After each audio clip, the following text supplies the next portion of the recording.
ওমর ফারুক তওবা করার পরে বলতেছে, ও রাখাল ভাই, আল্লাহর ওয়াস্তে উটের এক পেয়ালা দুধ দাও। তওবা করার আগে কি বলছিল? ও রাখাল ভাই, উটের এক পেয়ালা দুধ দাও। তাহলে তওবা করার উন্নতি হয়নি? কথা কান হয়েছে কি হয় না? ও রাখাল ভাই, আল্লাহর ওয়াস্তে উটের এক পেয়ালা দুধ দাও। রাখাল মুসকি মুসকি হাসে। ওমর ফারুক বলে, হাসো কেন? বলে, তওবা করার পরে তুমি আবার মুনাফিকি করলে। যেই বলছে মুনাফিক, আপনারা বলেন তো, মুনাফিক আর কাফের এই দুটার মধ্যে কোনটা ভালো? দেখছেন, আসলে বাংলাদেশের মুসলমানের মুনাফিকই বোঝে না। কাফেররা থাকবে জাহান্নামের উপরে আর মুনাফিক থাকবে জাহান্নামের নিচে। কাফেররা যে পেশাব পায়খানা করবি পিটনের চোটে, ওই পেশাব পায়খানা মুনাফিক খাবি। সাহাবেরা বলল, হুজুর, এ বদমাইশ মুনাফিক কোত্থেকে হবে? আল্লাহ রাসূল বললেন, আফসোসের কথা হলো এই মুনাফিকের আবাদ হবে মুসলমানের ভিতরে। ওমর ফারুক চেহারা লাল করে বললেন, রাখাল, আমার মধ্যে মুনাফিকের কি দেখলা? সঙ্গে সঙ্গে রাখাল বলতেছে, লিমা তাকুলু মা লা তাফআলু। রাখাল কোরআন শরীফ পড়তেছে রে, কার সামনে? খালি উট দুম্বা চড়ায় না রে পাগলারা। উমর ফারুককে বলতেছে, তোমার মুখের সাথে, দেখেন, তোমার মুখের সাথে মনের মিল নাই। তুমি সত্যি করে বলো তো, আমি কি উটের মালিক? আমি যদি উটের মালিক হইতাম, তুমি আমাকে রাখাল কইলা কেন? আর যখনই তুমি আমাকে রাখাল রাখাল বলতেছো, তখন তোমার মন বলতেছে আমি উটের মালিক না।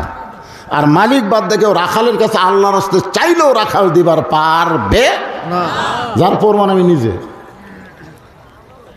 পাবনা বাইকওয়ালা ওয়াশ করে টেস্ট থেকে কেবল নামছি, ইতিমধ্যে এক লোক দৌড়ে এসে আমার হাতে একটা চকচকা 100 টাকার নোট দিয়ে বলে, হুজুর দোয়া করেন। টাকা পকেটে থুয়ে বললাম, কিসের দোয়া ভাই? হুজুর, আমার বইয়ের পেটে একটা সন্তান আছে, আল্লাহ যেন পুত্র দেয়। আমার বইয়ের পেটে একটা বাচ্চা আছে, আল্লাহ যেন কি দেয়? পুত্র দেয়। তখন পকেট থেকে 200 বের করে দিলেন। হুজুর, আমি তো টাকা চাইনি। পাগলা, আমি 3 মেয়ের বাপ, আমি 3টা মেয়ের বাপ। প্রথম 2 মেয়ে বিয়া দেওয়ার পর আমার বাবা 18 সালে মৃত্যুবরণ করছে, আল্লাহ জান্নাত বেশি করুক। ওই বাবা খেলে আমাকে কয়, কে বাবা এত আত্মনিষেধ করিস, এত কিছু করিস? আমি বলি, আব্বা কি করবেন? বলে, আমার 4টা ছেলে, 3 ছেলেরই ছেলে মেয়ে হয়েছে, তো খালি আল্লাহ 2টা মেয়ে দিছে। আমি বললাম, আব্বা আল্লাহ যদি না দেয়?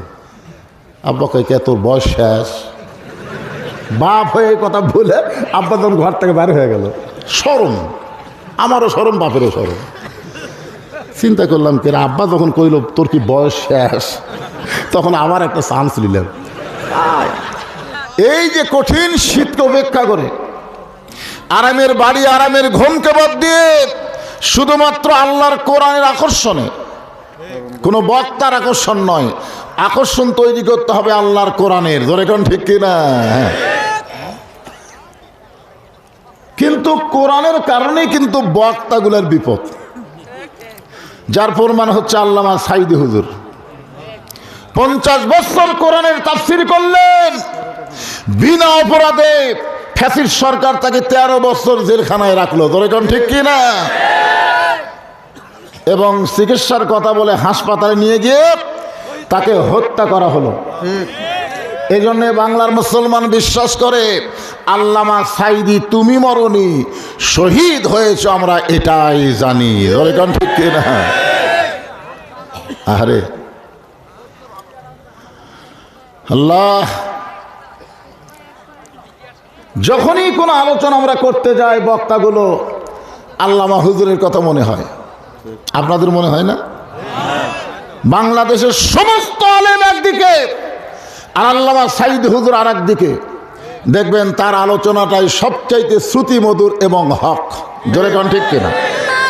আর সেই মানুষটাকে এইভাবে হত্যা করা হলো আমাদের এই বাংলার জমিনে। আমার সামনে যারা বসে আছেন কোরআন পাগল আল্লাহর প্রেমিক বান্দারা, আমি আমার অন্তরের অন্তঃস্থল থেকে আপনাদেরকে শুভেচ্ছা জ্ঞাপন করছি।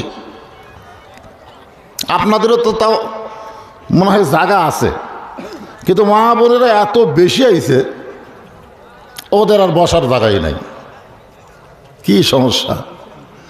এই ঠান্ডার মধ্যে মা বোনেরা ওয়াজ শুনতে আইলো, অথচ আল্লাহ কোরআনে বলেছেন ওয়াকরনা ফি বুয়ুতিকুন্না ওয়ালা তাবাররাজনা তাবাররুজাল জাহিলিয়াতিল উলা।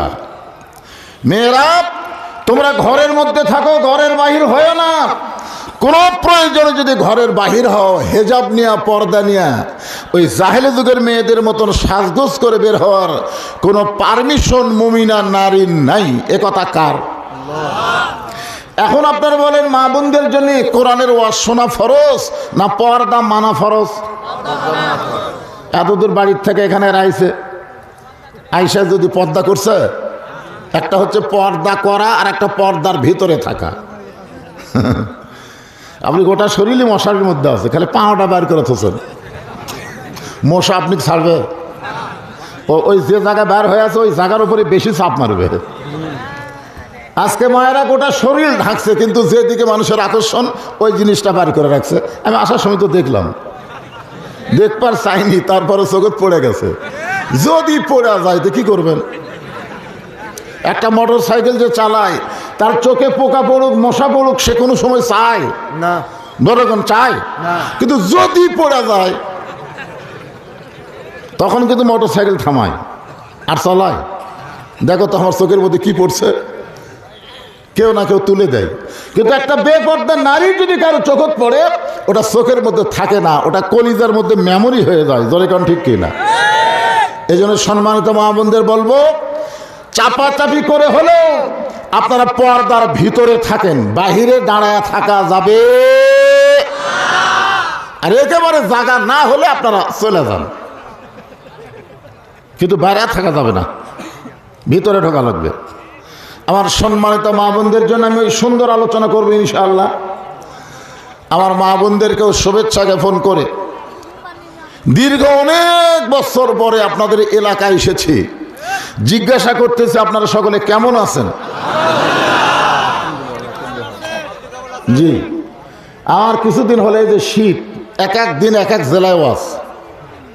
কোনোদিন পঞ্চগড় সবচাইতে বেশি শীত, আবার পরের দিন দেখবেন ময়মনসিংহ সবচাইতে বেশি গরম। এক এক দিন এক এক জেলায় ওয়াজ হওয়ার কারণে আমার এই ওয়াজের শুরুতে 15-20 মিনিট একটু গলা খালি খ্যাসখ্যাস করে, আজকেও করলো। কিন্তু 20 মিনিট পরে ওই আগেও যা এখনও তাই। এই 20টা মিনিট একটু আপনাকে ধৈর্য ধরা লাগবে। কি রাজি আছেন তো ইনশাল্লাহ? আর মাইকটাও একটু ঘ্যাড় ঘ্যাড় করতেছে, আমার গলার সাথে মাইক মিলে গেছে, মানে আমিও ঘ্যাড় ঘেরা এটাও ঘ্যাড় ঘেরা। তো বলতেছে হুজুর কারেন্ট থেকে ভোল্টেজ কম। আবার কি শুরু হলো রে এই জায়গাতে? না না, যে হারে পড়া শুরু হয়েছে, রহমতেরই তো রহমত আপনাদের গায়ে পড়ুক। যে দেহের উপরে আজকে রহমতের নিয়রের পানি পড়বে, ওই দেহের জন্য যদি আল্লাহ জাহান্নামের আগুন হারাম করে দেয়, আপনাদের লাভ হবে না লস হবে? মাশাআল্লাহ, আল্লাহর প্রশংসা আমরা বেশি বেশি করব। কেন করব? যে আমাদের বাংলাদেশ এমন একটা দেশ, যেই দেশের 3 দিকে হলো ভারত। আমাদের দেশের 3 দিকে কি? ভারত। একদিকে আছে ফাঁকা, সেই ফাঁকাটা আবার হলো সাগর। কয়েকদিন আগে ভারতের একজন উগ্রপন্থী নেতা বলেছে, বাংলাদেশ যে হারে হিন্দুদের নির্যাতন করতেছে, আমরা বাংলাদেশকে 15 মিনিট লাগবে না দখল করব। আপনারা বলেন তো, বাংলাদেশে কোনো হিন্দু নির্যাতন হচ্ছে? জোরে বলেন হচ্ছে? আমার এলাকার হিন্দুরে বলছিলাম কেমন আছো, আলহামদুলিল্লাহ। আমি বললাম কেরে পাগলা, হিন্দুরা ভালো থাকলে কি করা লাগে সেটা কও, মুসলমানটা কোস কেন? আমার কয় মামা আসলে আমরা বাংলাদেশে জামাইয়ের সম্মানে আছি, জামাইয়ের সম্মানে। আমি বললাম কেমনে? বলে দুর্গা পূজার সময় আপনারা আমাদের মূর্তি পাহারা দিলেন। মুসলমানেরা মূর্তিকে ঘৃণা করে, যেটা প্রমাণ পাইছে হিন্দুরা 6 আগস্টে সবগুলো মূর্তি ভাঙ্গা মাটির সঙ্গে লাগা দিছে। তোর কোন কথা ঠিক না? 400 কোটি টাকা খরচ করছে হাসিনা আর বাপক থার জন্য। জনগণ থসে, হিন্দুদের একটা মূর্তি ভাঙ্গেনি, কিন্তু শেখ মুজিবুরের একটা ভাস্কর্য রাখেনি। তার মানে মুসলমান বিশ্বাস করে আমরা কোনো মূর্তি প্রেমী না, আমরা কোনো মূর্তি পূজা করি না। হিন্দুদের মূর্তি পাহারা দিয়েছে আমরা ষড়যন্ত্র পাহারা দেওয়ার জন্যে। জোরে বলেন কথা ঠিক কিনা? ষড়যন্ত্র বোঝেন? ওরাই ভাঙবে, আমাকে দোষ দিবে যে বাংলাদেশে কোনো হিন্দু নির্যাতন হয়নি, অথচ ভারতের কিছু নেতারা অযথা বাংলাদেশের উপরে চোখ রাঙ্গায়। আমরা হিসাব করে দেখলাম ভারত আসলে বাংলাদেশকে ভালোবাসে না, ভারত ভালোবাসে শেখ হাসিনাকে। জোরে কোন কথা ঠিক কি না? আমরা তো বলি মুদির বউ নাই, এক জায়গায় দুইজন থাকো আরাম করে ভাই। খামাকা বাংলাদেশের দিকে চোখ মাইরা কোনো লাভ। আল্লাহর প্রশংসা করার কারণ হলো হিন্দু বৌদ্ধ খ্রিস্টানদের ঘরে আল্লাহ আমাদের না পাঠায়া সরাসরি মুসলমানের ঘরে আল্লাহ আমাদের কবুল করেছে। খুশি না বেজার? তাহলে জবান খুলে বলি আলহামদুলিল্লাহ। আল্লাহর প্রশংসা করার কারণ হলো আছেন আমার মুক্তার, আছেন আমার ব্যারিস্টার, শেষ বিচারের হাইকোর্টেতে তিনি আমায় করবেন পার। আমি পাপী রাসূল জাবিন্দার। বুঝবার পারেননি? পারছেন? আল্লাহ যখন হাকিম হয়ে আমাদেরকে আসামি করে বিচার শুরু করবেন, ওই সময় আমাদের বিশ্বনবী আমাদের উকিল হয়ে ব্যারিস্টার হয়ে আমাদেরকে সুপারিশ করে জান্নাতে পৌঁছায় দিবে। এমন নবী পাওয়াতে আপনারা খুশি না বেজার? তাহলে খুশি হয়ে একটা স্লোগান দেওয়া লাগবে, আমার নেতা তোমার নেতা বিশ্ব নবী মুস্তফা। বলতে পারবেন না ভাইজান? আমার নেতা তোমার নেতা বিশ্ব নবীর চরিত্র ফুলের মতো না, ফুলের চাইতেও। আমাদের কপাল ভালো, আমরা একটা নেতা পাইছি। আর আওয়ামী লীগের কপাল খারাপ, ওরা এমন এক নেত্রী পাশে ভাই সবাইকে থুয়া পালায় গেছে, একটা এমপিও নেই। জোরে খান কথা ঠিক কিনা? ইতিহাস হয়ে গেছে, বাংলাদেশ ইতিহাস হয়ে গেছে যে কর্মী রাইকার নেত্রী পালায়া যায়। আমরা যাকে বিশ্ব নেতা হিসেবে মানি তিনি আমাদের নবী, কোনোদিন আমাদের থুয়া পালায়া যাবে না। জোরে কোন কথা ঠিক কিনা? এমনকি জান্নাতের মধ্যে যখন আমাদের নবী লাইলাতুল মেরাজে ফেরেশতা জিবরাইল বললেন, ইয়া রাসূলুল্লাহ আপনি যদি দুনিয়াতে আর ফিরে না যান আল্লাহ আপনাকে জান্নাত থেকে বাইরে করে দিবে না। কেন দিবে না? আল্লাহ কোরআনে বলেছেন, সালামুন আলাইকুম তিবতুম ফাদখুলুহা খালিদিন। এই আয়াতের বাংলা অর্থ বোঝেন? কেউ যদি একবার জান্নাতে প্রবেশ করে আল্লাহ তাকে চিরস্থায়ীভাবে জান্নাত দিয়ে দেয়। ফাদখুলুহা খালিদিন, খালিদিন মানে কি? চিরস্থায়ী। তা আপনি যদি জান্নাত থেকে বের না হন আল্লাহ আপনাকে জান্নাত থেকে বের করে দিবে না। সঙ্গে সঙ্গে নবী রাগ করে বললেন, জিবরাইল আল্লাহ যদি আমাকে জান্নাতে থাকার জন্য ঢুকতে বলতো আমি জান্নাতে ঢুকতামই না। আমি শুধু ঢুকেছি জান্নাত দেখার জন্যে। আমি সেই দিন থাকার নিয়তে ঢুকবো যেদিন আল্লাহ আমার সমস্ত উম্মতকে জান্নাত দিয়ে দিবে। সুবহানাল্লাহ, জোরে কোন। যেই নবী নেতা জান্নাতে গিয়ে আমাদের কথা ভোলে নাই, জীবন গেলেও আমরা সেই নেতাকে ছাড়বো? আল্লাহ কোরআনে বলেন, কুল হে রাসূল আপনি বলেন, ইন কুনতুম তুহিব্বুনাল্লাহ ফাত্তাবিউনি। আমার সঙ্গে সকলে সুর করে বলেন, উপায় নাই রে, উপায় নাই রে, উপায় নাই নবী বিনে আল্লাহ পাওয়ার উপায় নাই। এ গান গাইলে গুনাহ হবে? তো ছেলেরা তোমরা কও না কেন? সবাই বলো, উপায় নাই রে, উপায় নাই রে, উপায় নাই নবী বিনে আল্লাহ পাওয়ার উপায় নাই। আলহামদুলিল্লাহ। আসেন, আল্লাহর প্রশংসা করার কারণ হলো এই যে কোরআন শরীফ দেখতেছেন, কেমন লাগতেছে? আমি যেখানে ছিলাম প্রাইমারি মাথার উপর দিয়ে উঠছে, আর কোরআনের মাদ্রাসা ভাঙ্গা ভাঙ্গা ভাব। আমি খালি ওটা কি প্রাইমারি, আর এইটা কি মাদ্রাসা, হুজুর চলে না। আপনারা বলেন ৯২% মুসলমানের দেশে একদম বাগদম ঘোড়ারম সাজে ঢাক ঢোলক ঝাঁঝর বাজে, এই মিথ্যা শিক্ষার দাম বেড়ে গেল। আর জালিকাল কিতাবুল লা রাইবা ফিহি হুদাল লিল মুত্তাকিন, এই সত্য শিক্ষা কোরআনের দাম নাই। কি ঠিক? আসলে কি কোরআন আপনারা বিশ্বাস করেন? এই কোরআনের মধ্যে কোনো সন্দেহ? সবাইকে জোরে বলা লাগবে, এই কোরআনে কোনো ধোঁকা, এই কোরআনে কোনো গোজামিল। আপনার বলেন তো, বাংলাদেশ যে আইন দিয়ে চলে সে আইনের মধ্যে ধোঁকা আছে? বাংলাদেশ যে আইন দেওয়া চলে সে আইনের মধ্যে ভুল? বাংলাদেশ যে ডক্টর কামালের সংবিধান দিয়ে চলে সেই সংবিধানের মধ্যে সন্দেহ? তার মানে বোঝা গেল এতদিন বাংলাদেশ যেগুলা দিয়ে চলিছে এইগুলার চলবে না। চলবে? আমরা বলবো সব কিছু দেখা শেষ, আগামীতে দেখবো আমরা আল্লাহর কোরআনের বাংলা। দেখবেন? তাহলে ওই প্রাইমারি, বিশ্বাস করেন, ওই প্রাইমারি মাদ্রাসা হবে আর এই মাদ্রাসা প্রাইমারি হবে। বিশ্বাস করেন, প্রাইমারিকে আমরা হাফেজি মাদ্রাসা বানাবো, আর যারা একদম বাকডুম শিখবি তারা যাক নিচে যাক, সারা নিচে যাক। কারণ খায়রুকুম মান তাআল্লামাল কুরআন ওয়া আল্লামা। আল্লাহ রাসূল বলেছেন, ওই ব্যক্তির চাইতে শিক্ষিত, সম্মানিত, দামি কেউ নাই যে আল্লাহর কোরআন শিখেছে এবং অপরকে কোরআনের শিক্ষা দেয়। এই জন্য আমার সঙ্গে কোরআন থেকে তাফসির করব সূরা মুলকের 2টা আয়াত। অ্যাঙ্গেলের দিন শেষ, এখন ডাইরেক্টের বাংলাদেশ।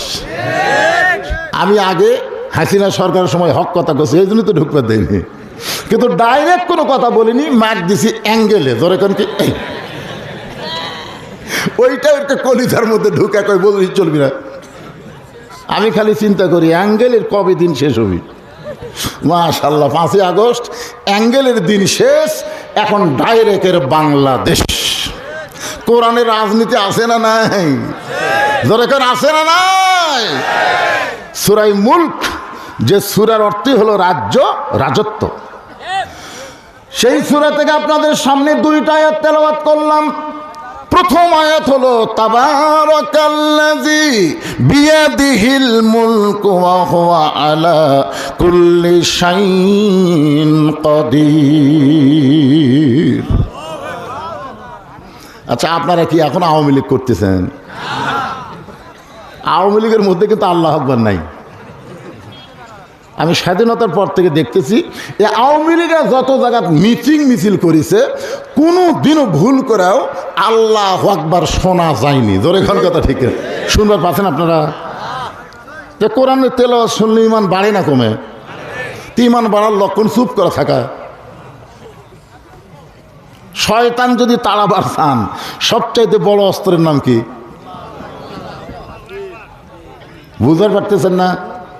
আপনি সুবহানাল্লাহ আলহামদুলিল্লাহ যতই জিকির করেন, শয়তান কিন্তু লড়বি না। আর যেই বলবেন আল্লাহু আকবার, শয়তান আর থাকবে না। তা আপনাদের মাঝে কি শয়তান রাখবার চাচ্ছেন?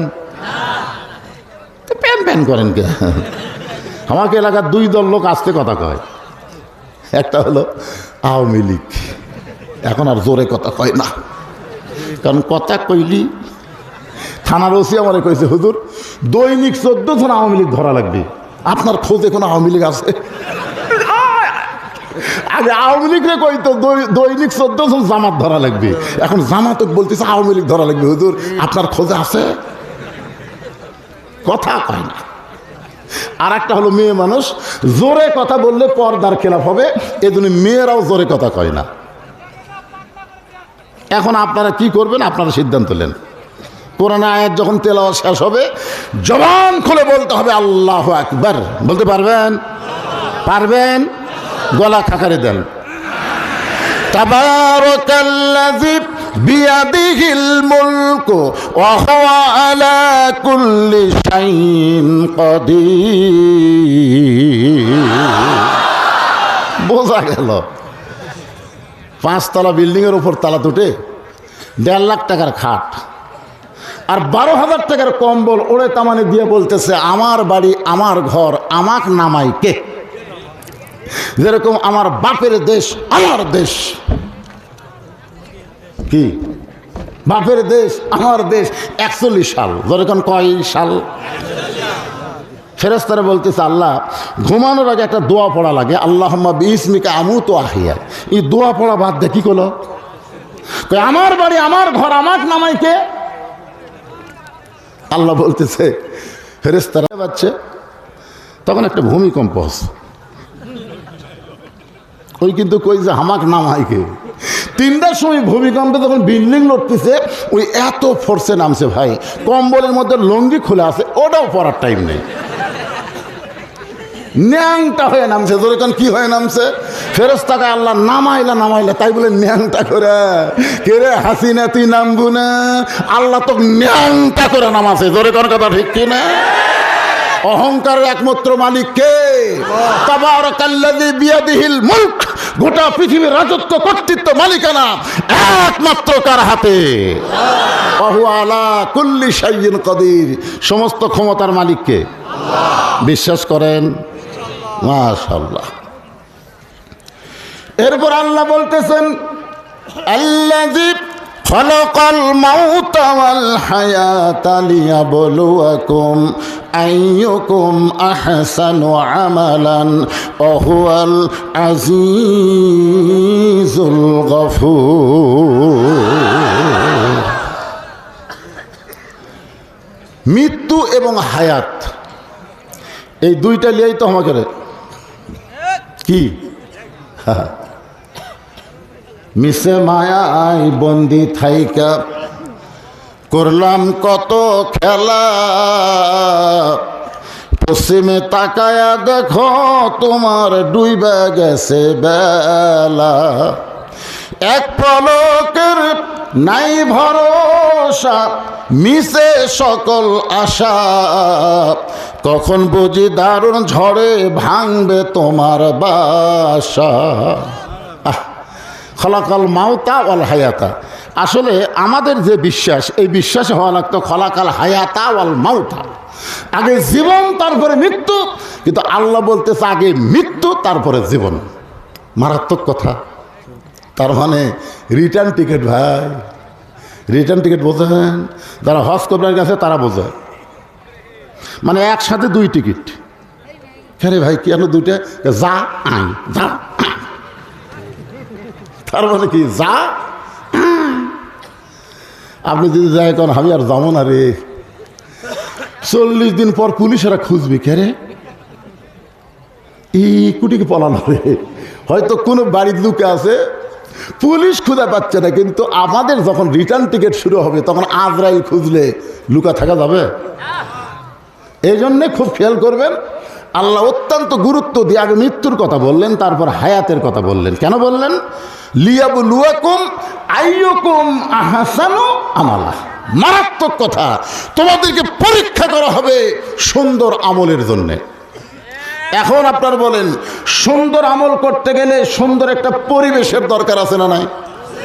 আমার কথাকে বুঝলেন? আপনি সুন্দর আমল করতে গেলে সুন্দর একটা পরিবেশ লাগবে। আপনার বাড়ি থেকে মসজিদ হলো 200 গজ দূরে, আপনি 5 ওয়াক্ত নামাজ মসজিদে জামাতের সাথে আদায় করেন। এখন জোহরের নামাজ পড়ার জন্য বাড়ি থেকে রওনা দিলেন, মসজিদে যাওয়ার সময় 2টা বেপর্দা নারী আপনার 2 চোখত পড়লো, আপনি দেখবার চানে তারপরে পড়ছে। এখন মসজিদের মধ্যে সামনে কাতারে গিয়ে আপনি নিয়ত করলেন ইলা জিহাতিল কাবাতিল শরীফাতে আল্লাহু আকবার। চোখ আছে সেজদার দিকে, মুখ আছে কাবার দিকে, আর মন খালি বলতেছে রাস্তা কি দেখলাম রে। এখন আপনারা বলেন আপনার বাড়ি ভালো, মসজিদও ভালো, কিন্তু রাস্তাগুলো বেপর্দা নারীর দখলে চলে গেল। এখন আপনার বলেন নামাজ হবে? মুখ আছে কোন দিকে? কাবার দিকে। চোখ আছে কোন দিকে? সেজদার দিকে। মন গেছে কি দেখলাম রে।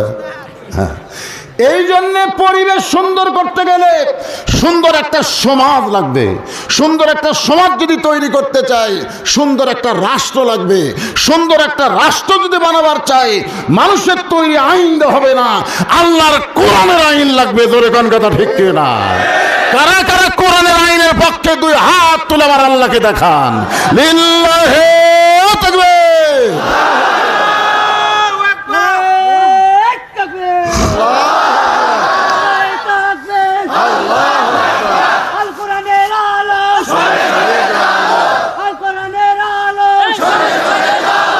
সংসদে জানো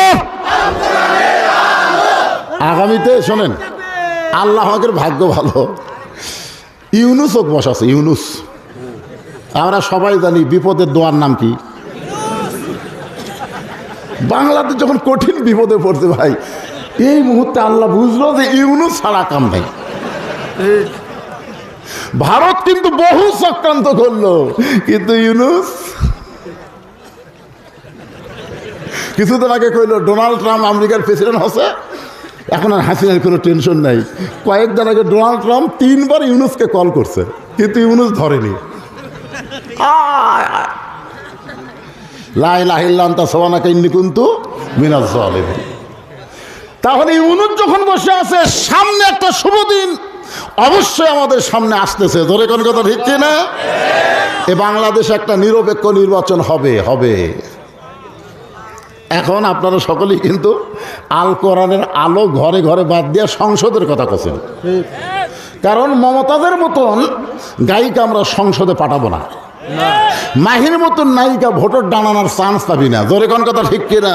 ফেরদাউসের মতন নায়ক এমপি হতে পারবে না। কোনো লুটেরা, কোনো বাটপার, কোনো চোর আগামীতে আর নেতা হতে পারবে না। 300 জন ভালো মানুষকে আল্লাহর কোরআন বুকে দিয়া আমরা সংসদে পাঠাবার চাই। জোরে কোন কথা ঠিক কিনা? এই জন্য জায়গা মতো মারা লাগবে। সূরা মুলকের তাফসীর শুনবেন আর গরম হবেন না। আমি বুড়া মানুষ, যে গরম হয় এখন কপাল ঘামতিছে। আল কোরআনের আলো সংসদে জালো, লিল্লাহি তাকবীর। এখন আপনারা মনোযোগ দিয়ে শুনবেন, এই কোরআন দিয়ে যখন বাংলাদেশ চলবে, এই বাংলাদেশের নেতারা কেমন হবে। এই যে বিএনপির একজন নেতা ভাষণ দিয়ে গেল, প্রধান বক্তার মুখে দাঁড়িয়ে আছে, কিন্তু প্রধান অতিথির মুখ নাই। একটা লোকমা দিলেন না। লোকমা বোঝেন? 4 রাকাত আসরের নামাজে 3 রাকাতে কোনো ইমাম যদি বসে, আপনার বসে থাকবেন না? হুজুর দাওরা পাস বাড়ি টাইটেল বাস, এতদিন 4 রাকাতি পড়াছে, আজকে 3 রাকাতে বসেছি, আমরা বসে থাকবেন না? কেউ যখন লোকমা দেয় না, এক ভ্যানালা, ওই আর সহ্য করে পারেনি, ওই দাঁড়ায় বলতে আল্লাহু আকবার। ইমাম কয় যতই লোকমা দে, আমি 41 সাল পর্যন্ত বসেছি, আর ওট মো না। এই কথা মনে করি ইমাম যদি স্বৈরাচার হয়, আপনারা বলেন তো সমস্ত মুসল্লি ইমামের পক্ষে যাবে না ভ্যানালার পক্ষে যাবে? কেন? কারণ ইমাম, তুমি নেতা হতে পারো, তুমি আল্লাহর হুকুম নবীর তরিকার মধ্যে নাই।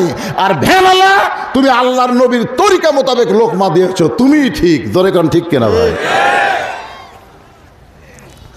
আল্লাহর কোরআন দিয়ে যখন বাংলাদেশ চলবে, এই বাংলাদেশের নেতারা কেমন হবে, ছোট্ট একটা দৃষ্টান্ত দিয়েই তাফসিরে আসতেছি। নেতার নাম হলো হযরত ওমর। পবিত্র জুমার দিনে যখন খুতবা দিচ্ছেন, এমন সময় মাঝখান থেকে এক মুসল্লি দাঁড়িয়ে বলতেছে, আমির আল মুমিনিন, আপনার খুতবা আমরা শুনবো না। ওমর ফারুক চমকে গিয়ে বললেন, ভাই আমার খুতবা না শোনার পেছনে কারণ কি? বলে কারণ হলো আমাদেরকে খাটো পাঞ্জাবি দিয়া আপনি লম্বা জুব্বা পরে খুতবা দিচ্ছেন, আমাদেরকে বাইতুল মাল থেকে খাটো পাঞ্জাবি দিয়ে আপনি লম্বা জুব্বা কোথায় পাইলেন? এরা যতক্ষণ না বলবেন ততক্ষণ আপনার খুতবা আমরা শুনবো না। ওমর ফারুক কি এমপি নাকি? এমপি যখন লোকমা দিয়েছে, তখন বাংলাদেশের মতন 96টা দেশের খলিফা হচ্ছেন হযরত ওমর। জোরে করে সুবহানাল্লাহ। বাংলাদেশের মতন 96টা দেশের প্রধানমন্ত্রী, আর তাক লোকমা দিয়ে কথা খুতবা শুনবো না, জুব্বা লম্বা হলো কেন? উমর ফারুক সমস্ত সাহাবীর দিকে তাকায় দেখে কেউ উমর ফারুকের দিকে তাকায় নাই, সবাই তাকায় আছে নিচের দিকে। তার মানে যে বেটা লোকমা দিছে সবাই তার সাথে একমত। উমরের পক্ষে যখন কেউ নাই, এমন সময় আব্দুল্লাহ ইবনে ওমর 30 পারা কোরআনের হাফেজ, লক্ষ লক্ষ হাদিসের হাফেজ, জোরে কোন সুবহানাল্লাহ, সুবহানাল্লাহ জোরে কোন। নেতার ছেলে কি? নেতার ছেলে হাফেজ। আপনারা বলেন তো, এই মাদ্রাসার যদি কোনো এমপির ছেলে পড়তো, কোনো এসপির ছেলে পড়তো, কোনো ডিসির ছেলে যদি পাগড়ি নিত, তাহলে কিন্তু এই মাদ্রাসা ভিক্ষা করা চলার লাগতো না। কারণ এমপি, ডিসি, এসপি ওরা সংসদে বলে দিত প্রাইমারি দরকারে বাদ দাও, হাফিজে মাদ্রাসাকে বেতন দাও। কিন্তু সবগুলো গরিবের সওয়াল পড়ে, অনেকের বাড়ি জাকির থাকা খায়। এই জন্য আমরা জোরে কিছু বলবার গেলে হুজুর কথা সামলে করবেন, আমার বাড়ির ফেতরা খেয়ে আপনি মৌলবি হলেন। মানে আমাদের ফ্যাক্টরিটা এত দুর্বল ভাই, যার কারণে আমরা জোরে কথা বলতেও ভয় পাই। কারণ জাকাত খায়, ফেতরা খায় মৌলবি হচ্ছি। এখন হক কথা বলবার গেলি টুটি চিপে ধরবার চাই, কি এক সমস্যা।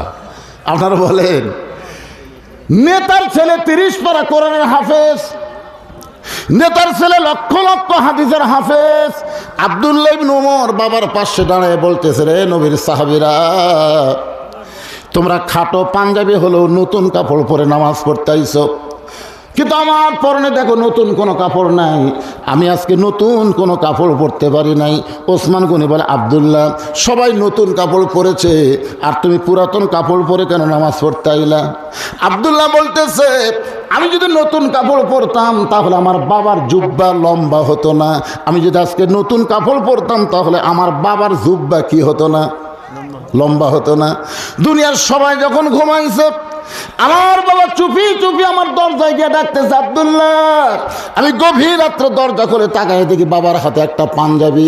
আমি বললাম, বাবা একটা পাঞ্জাবি আমি পাইছি, আর একটা কি আমার দিবারাইছেন? সঙ্গে সঙ্গে ওমর ফারুক কোরআন থেকে তেলাওয়াত করলেন, ইন্নাল্লাহা ইয়ামুরুকুম আন তুআদ্দুল আমানাতি ইলা আহলিহা ওয়া ইযা হাকামতুম বাইনান নাস আন তাহকুমু বিল আদল। জোরে কোন সুবহানাল্লাহ। আব্দুল্লাহ রে, তুই একটা পাইছিস বাজান, আর একটা দিবার আসি নাই। এই পাঞ্জাবিটা আমার ভাগে পড়েছে। এত খাটো পাঞ্জাবি গায়ে দিয়ে আগামীকাল কেমনে খুতবা দিব? তোর পাঞ্জাবি তুই একটু আমার দান করে দে। আব্দুল্লাহ বলে, গভীর রাত্রে আমার কাপড়ের অংশ আমার বাবাকে দান করার পর বাবার কাপড় আমার কাপড় একত্র করে বাবা লম্বা জুব্বা বানায় খুতবা দেয়। এখন বলো বাবার খুতবা শোনা যায় কি না যায়? সমস্ত সাহাবীরা কান্দে বলে, আল্লাহ, তোমার কোরআন দিয়ে যখন রাষ্ট্র চলবে, এমন ভালো মানুষকে নেতা হিসাবে জনগণ দেখতে পাবে। কোরআন দিয়ে যখন রাষ্ট্র চলবে, নেতা কেমন হবে? কথা কয় না। আচ্ছা, নেতার খবর নিলেন, কর্মী কেমন হবে? কর্মী ভালো হবে না? সুবহানাল্লাহ। ওমর ফারুক অর্ধ পৃথিবীর খলিফা, আল্লাহর কোরআন দিয়ে রাষ্ট্র চলায়। কোরআনের কর্মী কেমন নিজের চোখে দেখার জন্য ছদ্মবেশে মদিনার অলিগলি ঘুরতেছে, দেখি কোরআনের কর্মীরা কেমন। এই দেখতে গিয়ে দেখে দুই পাহাড়ের মাঝখানে বিস্তীর্ণ মরুভূমি। ওই মরুভূমির মধ্যে একজন রাখাল উট আর দুম্বা চড়ায়। ওমর ফারুক কোরআনের কর্মী তালাশ করার জন্য, দেখার জন্যে রাখালকে সালাম দিলেন, আসসালামু আলাইকুম রাখাল ভাই, আমার পেটে ক্ষুধা লাগছে, আমি উটের এক পেয়ালা দুধ চাই। রাখাল খালি মুসকে মুসকে হাসে। ওমর ফারুক বলে, তোমার সালাম দিলাম, উটের দুধ চাইলাম, তুমি কিছুই কও না, হাসো কেন? রাখাল বলতে, পথিক তুমি মনে হয় গরম, তুমি মনে হয় গরম, আমি তোমার সালামের উত্তর দেইনি, উটের দুধও দেব না। ওমর ফারুক বলেন, আমার অপরাধ কি? বলো, অপরাধ হলো আগে তোমার পরিচয় দাও, তুমি মালটা কে? এজন্য ইসলামী আন্দোলন যারা করে তারা কিন্তু আসায় আগে আপনাকে পরিচয় দেয়, ভাই আমি অমুক, আমি এই করি, পরিচয় দেয়, পরিচয় দিতে হবে। তো ওমর ফারুক চিন্তায় পড়ে গেলেন, আল্লাহর কোরআনের কর্মী দেখার জন্য ছদ্মবেশ ধারণ করেছি, এখন যদি আমার পরিচয় দেই তাহলে গুমর তো ফাঁস হয়ে যায়। ওমর ফারুক কি করবেন? এমন সময় আল্লাহর কোরআন সামনে এসে বলতেছে, ওমর, রাখাল যখন তোমার পরিচয় চাইছে তুমি আসল পরিচয় দাও। তোমার আসল পরিচয় হলো মিল্লাতা আবিকুম ইব্রাহিম হুয়া সাম্মাকুমুল মুসলিমিন। আল্লাহু আকবার। এই আয়াতের বাংলা অর্থ কি ভাই রে? যাকে তাকে জাতির পিতা কর না ভাই। এখানে আল্লাহ বলতেছেন মিল্লাত আবিকুম ইব্রাহিম হুয়া সাম্মাকুমুল মুসলিমিন, তোমাদের জাতির পিতা হলো ইব্রাহিম, যিনি তোমাদের নাম রেখেছে মুসলমান। আমরা যদি মুসলমান হই, সত্যিকার অর্থে আমরা যদি মুসলমান হই, তাহলে আমাদের জাতির পিতার নাম কি? আরো জোরে, জোরসে বলুন। তাহলে শেখ মুজিবর কি? আসলে পূর্ব পাকিস্তান আর পশ্চিম পাকিস্তান, এই দুই পাকিস্তান আমরা একত্র থাকা অবস্থায় ভারত চিন্তায় পড়ে গেল, যে কোনো সময় পূর্ব পাকিস্তান পশ্চিম পাকিস্তান একত্র হয়ে যদি ধরে, একটা নিংটির বাচ্চাও থাকতে পারবে না। জোরে এখন কথা ঠিক কিনা? ওরা তখন চিন্তায় পড়ে গেল এই দুই পাকিস্তানকে ভাগ করা লাগবে। এদিন আমার এক দাদা ছিল, মারা গেছে, আল্লাহ জান্নাত বেশি করুক। আমি দাদাকে যখনই বলতাম দাদা 71 সাল গন্ডগোলের বছর,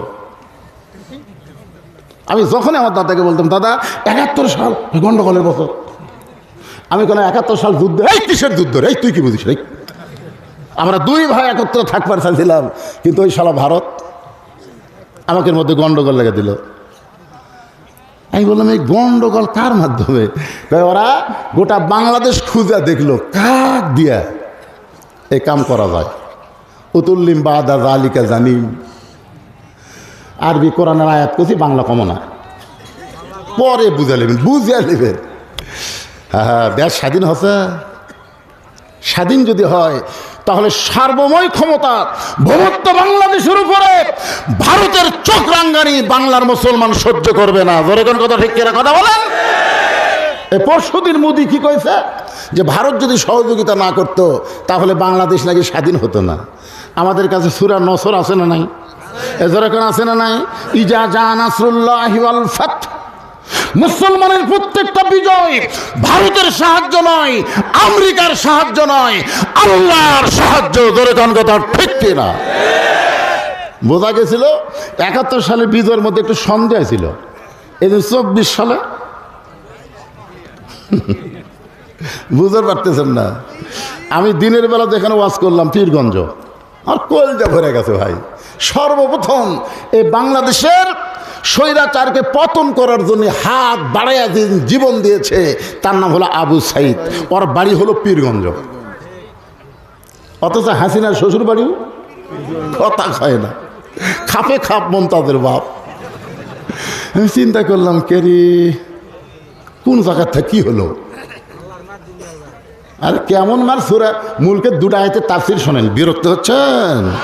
হ্যাঁ, একটু মনোযোগ দিয়ে শুনতে হবে। ওমর ফারুক বলতেছেন, রাখাল ভাই, আমার পরিচয় যখন শুনতে চাও তাহলে আমি হলাম একজন মুসলমান। রাখাল মুচকি মুচকি হাসার বলে, আসল না নকল? আপনার বলেন তো ওমর ফারুক কি নকল? আল্লাহ রাসূল বলেছে আমার পরে কেউ যদি নবী হতো লাও কানা ওমর। সেই ওমরকে বলতেছে আসল না নকল? ওমর ফারুক বলে, রাখাল মুসলমান মুসলমান, এর মধ্যে আসল নকল কি? রাখাল বলতেছে আসল মুসলমান যারা হবে তারা চাওয়ার ব্যাপারে সতর্ক থাকবে, আসল মুসলমান জীবন দিবে কিন্তু বাতিলের কাছে সাহায্য চাবে না। জোরে কোন কথা ঠিক কি না? আসল মুসলমান জীবন দেয়নি, জোরে কোন দেয়নি? মতিউর রহমান নিজামীকে উকিল বলতেছে আপনি একটা ইসলামী আন্দোলনের আমির, আপনি যদি রাষ্ট্রপতির কাছে দরখাস্ত লেখেন রাষ্ট্রপতি আপনার ফাঁসি মাফ করে দিবে। আপনি রাষ্ট্রপতির কাছে দরখাস্ত লেখেন, মৃত্যুদণ্ড মাফ হয়ে যাবে। নিজামী সাহেব বললেন, এ উকিল, এই সময় তুমি আমার মুখে হাসি ফুটাই দিলে। উকিল বলে, হাসির কি বললাম? নিজামী সাহেব বলতেছে, তাহলে শোনো, স্বাধীনতার পর থেকে 3 জন রাষ্ট্রপতিকে আমি ক্ষমতার থাকা অবস্থায় মরা দেখছি। একটা হলো বঙ্গবন্ধু শেখ মুজিবুর রহমান, একটা জিয়াউর রহমান, একটা জিল্লুর রহমান। যে সমস্ত রাষ্ট্রপতি ক্ষমতার চেয়ারত থাকতে নিজেই মরে যায়, তাদের কাছে ইমানদার কোনোদিন জীবন ভিক্ষা চায় না। কারণ ইমানদার জানে ইয়া কানা বুধু ইয়া কানাস্তাইন, চাইতে হবে একমাত্র কার কাছে? এমনি এমনি এমনি এমনি বিয়া না করে কবেন আল্লাহ আমাকে একটা পুত্র দাও। দেখেন, ইয়া কানা বুধু ইয়া কানাস্তাইন, আল্লাহর গোলামি না করে আল্লাহর কাছে সাহায্য চাইলে হবে না। বাংলাদেশে অনেক লোক আছে জান্নাত চাই, অতই সোজা। ফাদখুলি ফি ইবাদি ওয়াদখুলি জান্নাতি, আগে আল্লাহর গোলাম হও, তারপরে জান্নাতে যাও। জোরে কোন কথা ঠিক কি না? চিন্তা করে দেখেন, উকিল বলতেছে তাহলে আপনার ফাঁসি হবে। রাষ্ট্রপতির কাছে দরখাস্ত যদি না লেখেন তাহলে আপনার ফাঁসি হবে। মতিউর রহমান নিজামী বলতেছে ফাঁসি হবে কিন্তু আমার মৃত্যু হবে না। উকিল কয় কে রে, পাগলা নাকি? ফাঁসি হবি, মৃত্যু হবি না। সঙ্গে সঙ্গে আল্লাহর কোরআন থেকে তেলাওয়াত করলেন, ওয়ালা তাকুলু লিমান ইউকতালু ফি সাবিলিল্লাহি আমওয়াতুন বাল আহইয়াউ ওয়ালাকিন লা তাশউরুন। রাখাল বলতেছে তুমি যদি আসল মুসলমান হও তাহলে তুমি দুধ চাইছো কার কাছে? উমর ফারুক চমকে উঠছে, ওরে বাবা রে, কোরআন দিয়ে যখন রাষ্ট্র চলে, উমর যদি ভুল করে একটা রাখাল পর্যন্ত ভুল ধরবার পারে। রাখাল বলতেছে তাহলে তুমি দুধ চাইছো কার কাছে? উমর ফারুক বলতেছে ভাই চাওয়ার ব্যাপারে আমার ভুল হয়ে গেছে। রাখাল বলে ভুলটা যখন বুঝবার পারছো তাহলে তওবা করো, এতদিন আওয়ামী লীগ করে ভুল বুঝিছো, এখন তওবা করো। কি ফিডার খাওয়া সাংসারা কয় আপা আবার ফিরে আসবি, আপা আবার ফিরে আসবি করে ফিডার খাওয়া। ভুলটা যখন বুঝবার পারছো, একটা এমপিও নাই, একটা নেতাও নাই, প্রধানমন্ত্রীও নাই, সেই দল আর করা যাবে না। তওবা করে ভালো দলে ফিরে আসা লাগবে। ধরে কোন কথা ঠিক করে কথা কর না। রাখাল বলতেছে ভুলটা যখন বুঝবার পারছো তাহলে তওবা করো। ওমর ফারুক বলে ঠিক আছে আমি তওবা করতেছি। রাখাল বলে তুমি মূর্খ মানুষ, তুমি তওবা কেমনে করবা? বরং আমি তওবা করাই, তুমি আমার সঙ্গে তওবা পড়ো। ওমর ফারুক কি কইলা রাখাল? আমি মূর্খ? রাখাল বলতেছে চাওয়ার ব্যাপারে যে সতর্ক হয় না সে সবচাইতে বড় মূর্খ। ওমর ফারুক বললেন রাখাল ভাই তাহলে তুমি আমাকে তওবা পড়াও। আমার সঙ্গে যারা এখানে বসে আছেন এখন পর্যন্ত মাগরিব এশার নামাজ পড়েন নাই, এরকম আছে না নাই? ধরে কেন আছে না নাই? আচ্ছা আপনার বলেন তো, যারা ইচ্ছা করে মাগরিব এশা পড়েনি এরা ফজর পড়বি? তাহলে নামাজ না পড়ে ওয়াজ যারা শুনতেছেন আপনাকে খবর কি?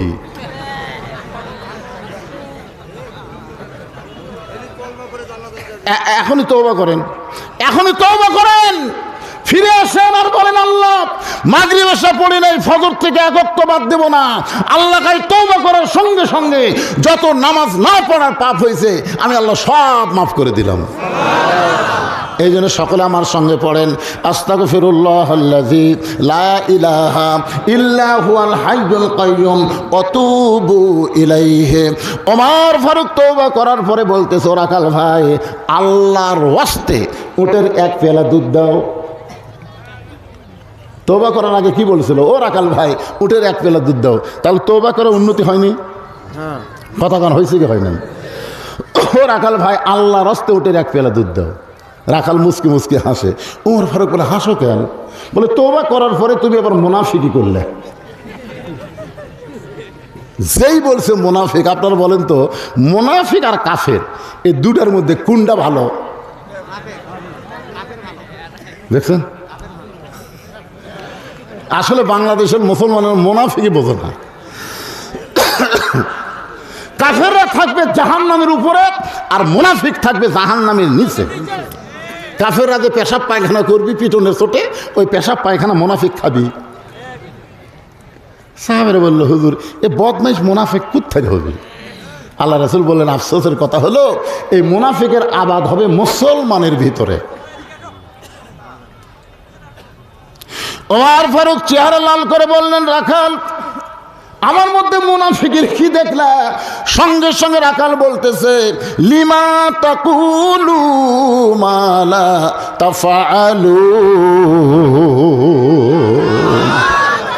রাখাল কোরআন শরীফ পড়তেছে রে, কার সামনে?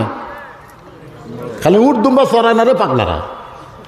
উমর ফারুকও বলতেছে, তোমার মুখের সাথে, দেখেন তোমার মুখের সাথে মনের মিল নাই। তুমি সত্যি করে বলো তো, আমি কি উটের মালিক? আমি যদি উটের মালিক হইতাম তুমি আমাকে রাখাল কইলা কেন? আর যখনই তুমি আমাকে রাখাল রাখাল বলতেছ, তখন তোমার মন বলতেছে আমি উটের মালিক না। আর মালিক বাদ দেখেও রাখালের কাছে আল্লাহর রাস্তে চাইলেও রাখাল দিবার পারবে না, যার প্রমাণ আমি নিজে। পাবনা বাইকোলা ওয়াজ করে টেস্ট থেকে কেবল নামছি, ইতিমধ্যে এক লোক দৌড়ে এসে আমার হাতে একটা চকচকা 100 টাকার নোট দিয়ে বলে, হুজুর দোয়া করেন। টাকা পকেটে থুয়ে বললাম, কিসের দোয়া ভাই? হুজুর আমার বইয়ের পেটে একটা সন্তান আছে, আল্লাহ যেন পুত্র দেয়। আমার বইয়ের পেটে একটা বাচ্চা আছে, আল্লাহ যেন কি দেয়? পুত্র দেয়। তখন পকেট থেকে 200 বের করে দিলেন। হুজুর আমি তো টাকা চাইনি। এগুলো পাগলা, আমি 3 মেয়ের বাপ, আমি 3টা মেয়ের বাপ। প্রথম 2 মেয়ে বিয়া দেওয়ার পর আমার বাবা 18 সালে মৃত্যুবরণ করছে, আল্লাহ জান্নাত বেশি করুক। ওই বাবা খেলে আমাকে কয়, কে বাবা এত ওয়াজ নসিহত করিস, এত কিছু করিস? আমি বললাম, আব্বা কী করবেন? বলে, আমার 4টা ছেলে, 3 ছেলেরই ছেলে মেয়ে হয়েছে, তো খালি আল্লাহ 2টা মেয়ে দিছে। আমি বললাম, আব্বা আল্লাহ যদি না দেয়? আব্বা কয়, কে তোর বয়স শেষ? বাপ হয়ে কথা বলে আব্বা তখন ঘর থেকে বাইরে হয়ে গেল। শরম, আমারও শরম, বাপেরও শরম। চিন্তা করলাম, কে আব্বা যখন কইল তোর কি বয়স শেষ, তখন আবার একটা চান্স নিলাম। 15 বছর পরে আবার আল্লাহ একটা কন্যা দিল। তখন আমার মা বললো, তোকে আল্লাহ দেখতে পারে না, তোর আবার একটা মেয়ে হলো। আমি তখন বললাম, মা 3টা মেয়ের বাপকে আল্লাহ রাসূলের সাথে আল্লাহ জান্নাত দিবে। আমি বুঝবার পারলাম যেহেতু জানে না আমার খবর, তাই বললাম 200 টাকা নিয়ে, আমি 3 মেয়ের বাপ। তখন কয়, হুজুর আপনি টাকা আপনি নেন, আমারটা আমাকে দেন।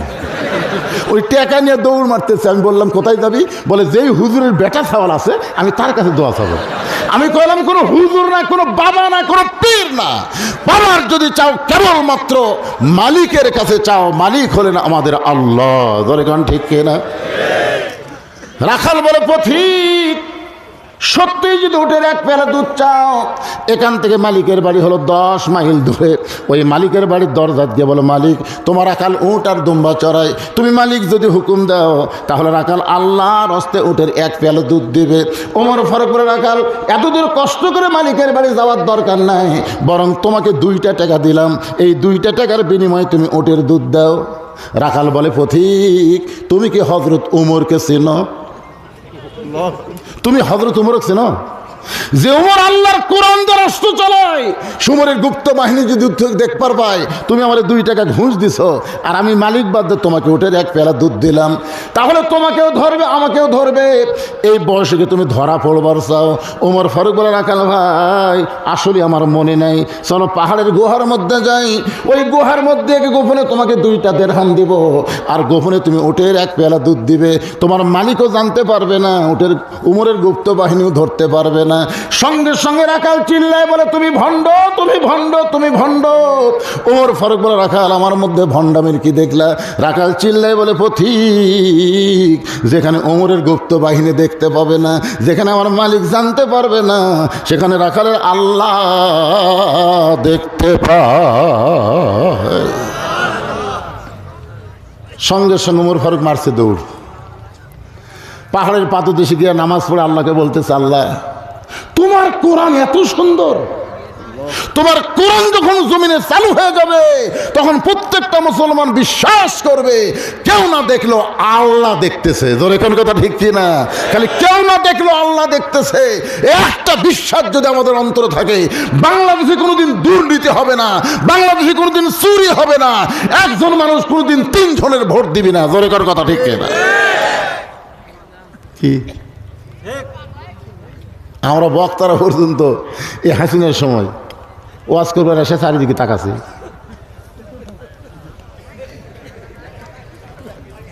চারিদিকে তাকাছে। যদি দেখি পুলিশের গাড়ি আছে, যদি দেখি র্যাবের গাড়ি খাড়া হয়ে আছে, বর্ডারের কাছে জন ওয়াজ করছে বিজেপির গাড়ি, আওয়ামী লীগের ক্যাডাররা মঞ্চের মধ্যে বসে আছে, তখন আমার ইমান বলতেছে তেল তেলা ওয়াজ করে বাড়ি যা। আসলে ইমান কিন্তু বলেনি, বলছে মন। তেল তেলা ওয়াজ করে বাড়ির যা, কড়া ওয়াজ করলে কিন্তু পুলিশ ধরবি। আর আমার ইমান বলতেছে মাওলানা বাড়ির তো যাবো পুলিশের ভয়ে, কিন্তু আজরাইল যদি ধরে। 15.5 বছর আজরাইল ধরার চিন্তা আমাদের ছিল না, পদে পদে শুধু পুলিশ ধরার চিন্তা ছিল। জোরে কোন কথা কর না কেন ভাই? মুসলমানের কাছে আজরাইলের ধরার গুরুত্ব বেশি না পুলিশ ধরা? সবাই বলেন কোন ধরার গুরুত্ব বেশি, আজরাইল না পুলিশ? পুলিশ ধরলে আপনাকে ছাড়বে, কিন্তু আজরাইল ধরার আগে আল্লাহ বলেছেন ইয়া আইয়ুহাল্লাযীনা আমানুত্তাকুল্লাহা হাক্কা তুকাতিহি ওয়া লা, তুমি না দেখা আল্লাহকে বিশ্বাস করে এই কোরআন অনুযায়ী তুমি চলতেছো, এর বিনিময়ে তোমার চাহিদা কি? না দেখা আল্লাহকে কলিজার মধ্যে জায়গা দিয়ে কেউ না দেখলেও আল্লাহ দেখবে, এই বিশ্বাস করে আল্লাহর কোরআন অনুযায়ী তুমি চলতেছো, এর বিনিময়ে তোমার চাহিদা কি? সঙ্গে সঙ্গে রাখাল বলে পথিক আমার চাহিদা হলো রব্বানা, সকলে পড়েন রব্বানা আতিনা ফিদ দুনিয়া হাসানাতাও ওয়া ফিল আখিরাতি হাসানা ওয়া কিনা আযাবান্নার। ওমর ফারুক বলে রাখাল আমি তোমার চাহিদার কথা জানতে চাইলাম, আর তুমি আল্লাহর কোরআন শুনে দিলে। রাখাল বলে পথিক তুমি আসলেই মূর্খ, এই আয়াতের মাধ্যমে আমি 2টা চাহিদার কথা বললাম, একটা হলো আতিনা ফিদ দুনিয়া হাসানা, আর একটা আখিরাতে হাসানা। একটা হলো দুনিয়ার সৌন্দর্য, একটা হলো আখিরাতের সৌন্দর্য। দুনিয়ার সৌন্দর্য হলো মহামানব হযরত উমরকে আমি এক নজর দেখতে চাই, যে ওমর আল্লাহর কোরআন দিয়ে রাষ্ট্র চালানোর কারণে আমার মতন রাখাল না দেখা আল্লাহকে কলিজার মধ্যে জায়গা দিবার পারছি। সেই হযরত উমরকে যদি একটাবার দেখতে পাইতাম তাহলে আমার দুনিয়ার জীবন ধন্য হয়ে যেত। রাখাল যে কথা বলতেছে, ভালো নেতা দেখবে না চোর নেতা? কথা কয় না। রাখাল কি বলতেছে, খালি হযরত উমর খালি একটাবার। তো উমরের মতন ভালো মানুষকে আমরা আগামী ইলেকশনে দেখতে চাই। কারা কারা রাজি? 2 হাত তুলে আল্লাহকে দেখাতে হবে ভাই। লিল্লাহি আকবার। হাত নামান, এ ফুসকা ফুসকা চলবি না। ওমর ফারুক রাখালকে বলে রাখাল তোমার 2 নম্বর চাহিদা কি? রাখাল বলতেছে আমার 2 নম্বর চাহিদা হলো আমি রাখাল যখন মরে যাব, অধম রাখালকে আল্লাহ যেন জান্নাত দেয়। সঙ্গে সঙ্গে হযরত ওমর এই আমার দিকে তাকান, অন্যদিকে তাকালে ওয়াজ বুঝবেন। দৌড়ে এসে হযরত ওমর রাখালের হাতটা খপ করে ধরছে, ধরে 3 বার চুমা খাস। রাখাল কয় পাগল ছাগল নাকি, আমার ঘামা হাতে চুমা খাওয়ার কারণ? ওমর ফারুক বলতেছে রাখাল আল্লাহ তোমার 2 নম্বর চাহিদা পুরা করছে। বুঝতে পারছেন? তুমি মরার পরে জান্নাত পাবে, তোমার এই চাহিদা আল্লাহ পুরা করছে। আপনারা সুবহানাল্লাহ কন, কিন্তু রাখাল কয় না। ওমর ফারুক বলে রাখাল তোমার 2 নম্বর চাহিদা আল্লাহ পুরা করছে, মরার সঙ্গে সঙ্গে আল্লাহ তোমাকে জান্নাত দিবে। রাখাল সুবহানাল্লাহ কয় না। ওমর ফারুক কয় কে রে রাখাল, মরার পর আল্লাহ তোকে জান্নাত দিবে, সুবহানাল্লাহ কইস না কেন? রাখাল বলতেছে তুমি কি মনে করছো আমি পাগলা? মরার পরে আল্লাহ জান্নাত দিবে, এই বাকি কথা ভালোই বকতেছ, কিন্তু হযরত উমরকে এক নজর দেখতে পাবো, এই লগত কথা বলতে তোর কোন জায়গা বাজে? উমর ফারুক চিন্তাত পড়ে গেছে, যে রাখাল আমাকে তওবা পড়াছে, যে রাখাল আমাকে মুনাফিক কছে, ভণ্ড কছে, এখন যদি বলি আমি উমর, বলাও সারা, রাখাল হার্ট ফেল করে মরাও সারা। উমর ফারুক চিন্তাত পড়ে গেলেন আমি উমর, এই কথা রাখালকে কেমনে বলবো? এমন সময় আল্লাহর কোরআন বলতেছে উদউ ইলা সাবিলি রাব্বিকা বিল হিকমাহ। জোরে কান সুবহানাল্লাহ। রাখাল সত্যি যদি হযরত উমরকে দেখতে চাও তাহলে ফজরের নামাজ তোমাকে সামনে কাতারে আদায় করা লাগবে। যেই লোকটা মেহরাবের মধ্যে ইমামতি করতেছে সেই মানুষটি হলেন হযরত উমর। কেরে ভাই, বাংলার জনগণ কি বুঝতেছেন? যারা নামাজের ইমামতি করতে পারবে না তারা কোনোদিন সংসদে যেতে দেওয়া যাবে না। জোরে বলেন কি? মসজিদের মধ্যে ঢুকে দেখি 3 মুসল্লি। আমি জানলাতে তাকায় দেখি এরা 3 জন কি করে, খালি ঘড়ির দিকে তাকাচ্ছে, খালি ঘড়ির দিকে তাকায়। সামনে আর সলাচ্ছে, একটা হুজুর নেই। তা আমি ঢুক পারছি, দেখতেছি আমি ঢুকলি তো আমার দিবি সামনে। তা আজকে আমি ঢুকতেছি না, দেখি তোরা 3 জন কি করিস? আমার এলাকায় 3 জনের একজন আওয়ামী লীগ করে, একজন বিএনপি আর একটা জামাত। যখন 5 মিনিট পার হয়ে গেল তখন জামাত ইসলাম বলতেছে, কে ভাই সময় চলে গেল রে।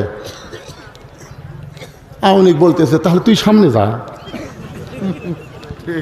জামাত ইসলাম বলতেছে ভাই তোমার দল ক্ষমতাতে আছে, তুমি যাও। আওয়ামী লীগ বলতেছে পাগলা, মাঝে মধ্যে পড়ি কিন্তু পড়াবার পারি না। কে রে বিএনপি ভাই, আয় আকামত দিব ভাই, আকামত দিব কিন্তু সামনে যাবো না। তাহলে এখন সামনে খেয়ে যাবি, সামনে কে যাবি? আরো জোরে। নাঙ্গল দিয়ে চাষ করেছেন ধান, সেই ধান নৌকায় উঠে নদীর ওই পারে যাবেন। মন খালি বারবার বলতেছে কয় মন হলো, কয় মন হলো। এখন মাপবেন কি দিয়ে? ওয়ালওয়াজনা বিল কিস্তি ওয়ালা তুকসিরুল মিজান। জোরে বলেন আল্লাহু আকবার। রাখাল চোখের পানি বের করে বলতেছে ভাইজান মসজিদের সামনে কাতারে গেলে হযরত উমরকে দেখা যাবে, কিন্তু আমি একজন সাধারণ রাখাল, আমি বারান্দায় নামাজ পড়ি, এই মসজিদের ভিতরে ঢোকার সাহস পাই না। ওমর ফারুক বলে কেন পাও না? বলে মসজিদের মধ্যে দামি দামি সাহাবীর ভিতরে আমি একটা রাখাল কেমনে দাঁড়াই? ওমর ফারুক বলে রাখাল তুমি কম দামি, আর মসজিদের মধ্যে দামি দামি। এই কথা তোমার বুঝাইলো কে? আল্লাহর কোরআনের আইন হলো ইন্না আকরামাকুম ইনদাল্লাহি আতকাকুম। ওই ব্যক্তি সবচাইতে দামি হয় যার কলিজার মধ্যে আল্লাহর বেশি ভয়। আপনারা কি মনে করতেছেন আমি সিয়ারত বসে ওয়াজ করতেছি আর আপনার খেড়ের মধ্যে বসে ওয়াজ শুনতেছেন? আমি দামি, আপনারা কম দামি? এটা কখনোই মনে করবেন না। অনেক বক্তাকে আল্লাহ জাহান্নাম দেবে, অনেক শ্রোতাকে আল্লাহ জান্নাত দিয়ে দিবে, শুধুমাত্র তাকওয়া। তাকওয়া দেখছেন ভাইজান? রাখাল বলতেছে তাহলে আজকে এশার নামাজ পড়ার পর আমি বাড়িতে যাচ্ছি না। ওমর ফারুক বলে কেন বাড়িতে যাবা না? বলে বাড়িতে যদি যাই আর সামনে কাতার যদি ফজরে না পাই। ওমর ফারুক বলেন তাহলে তুমি কি করবা ভাই? রাখাল বলতেছে এশার নামাজ থেকে আমি ফজরের নামাজ সামনে কাতারে পড়ার চেষ্টায় থাকবো। ওমর ফারুক বললেন রাখাল ফজর থেকে জোহর আর এশা থেকে ফজর, এই 2টা সময় আল্লাহ লম্বা দেওয়ার কারণ কি? রাখাল বলতেছে আমি তো কারণ জানি না। ওমর ফারুক বললেন দেখো আসর মাগরিব এশা তাড়াতাড়ি 3 ওয়াক্ত, আর 2 ওয়াক্ত লম্বা হওয়ার কারণ হলো ফজর থেকে জোহর আল্লাহ লম্বা সময় দিছে। এই সময়ের মধ্যে চাকরি বাকরি করবা, ব্যবসা বাণিজ্য করবা, খেতে খামারে কাজ কাম করবা, কুলি মজুরি করবা। এইগুলো কাম করতে গিয়ে তোমার জেহেন যে ক্ষয় হবে। এশা থেকে ফজর আল্লাহ লম্বা সময় দিল, এই লম্বা সময়ের মধ্যে তুমি ঘুমাইলে ওই ঘুমের মাধ্যমে আল্লাহ তাআলা দেহের ক্ষয় পুরা করে দিবে। তো তুমি যে এশা থেকে ফজর সামনে কাতারে পড়বার চাচ্ছ, যদি তোমার চোখে ঘুম ধরে, রাখাল বলতে ঘুম যদি ধরে মসজিদের মধ্যে ঘুমিয়ে যাব। কার কাছে গেছে? যে রাস্তাতে গেলে শয়তান যায়, আর তারই কাছে বলতেছে যদি ঘুম ধরে মসজিদের মধ্যে ঘুমায় যাব। ওমর ফারুক বলে রাখাল মসজিদে ঘুম পাড়ার দলিল দে।